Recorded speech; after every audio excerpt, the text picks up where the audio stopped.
భక్తివన్న ప్రేక్షకులకి శుభోదయం 4/4/2024 స్వస్తి శ్రీ చంద్రమానం స్వాభకృతనామ సంవత్సరం ఉత్తరాయణం శశర ఋతువు పాల్గొన మాసం కృష్ణపక్ష దశమి గురువారం దశమి రోజు మధ్యాహ్నం 12:02 వరకు శ్రవణ నక్షత్రం సాయంత్రం 4:30 వరకు వర్జన్ రాత్రి 8:16 9:46 వరకు దుర్ముహూర్తం ఉదయం 10:10 నుండి 10:48 వరకు మధ్యాహ్నం 2:56 నుండి 3:44 వరకు సూర్యోదయం 5:54 సూర్యాస్తమయం 6:14 అమృత గడియలు ఉదయం 6:36 నుండి 8:08 వరకు రాహుకాలం మధ్యాహ్నం 1:30 నుండి 3 గంటల వరకు రాహుకాలం శుభ సమయం ఉదయం 9 గంటల నుండి 10 గంటల వరకు శుభకాలం మధ్యాహ్నం 3:30 నుండి 4:30 వరకు శుభకాలం సిద్ధియోగం ఉదయం 9:49 భద్రకరణం మధ్యాహ్నం 12:02 భవ రాత్రి 10:09 వరకు రేపే ఏకాదశి ఉపవాసం ఉండేటువంటి వాళ్ళు రేపే ఏకాదశి ఉపవాసం చేయాలి. దశమి గురువారం కాబట్టి అన్ని కార్యాలకి ఈరోజు చాలా అనుకూలం. దినారంభ చక్రాన్ని బట్టి మేష వృషభ మిథున కర్కాటక రాశి వారికి మిశ్రమంగా ఉంది. సింహ కన్య తుల వృశ్చిక రాశి వారికి చాలా బాగుంది ఈరోజు.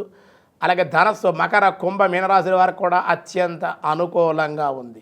భగవద్గీతలో కృష్ణ పరమాత్మ 18వ అధ్యాయంలో ఈరోజు ఏం చెబుతున్నారో చూద్దాం.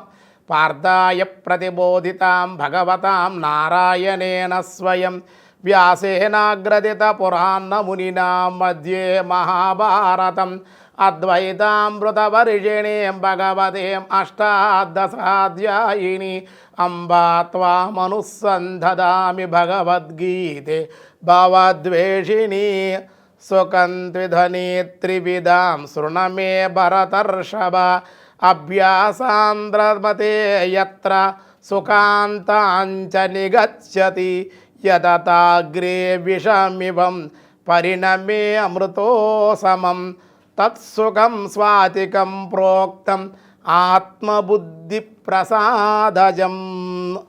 ఎంతో విశేషంగా ఈరోజు చెప్పడం జరిగిందన్నమాట. ఓ భరతశ్రేష్ఠ అర్జున, 3 విధాలకు సుఖాలను గురించి నేను చెప్పేదని వినుడు.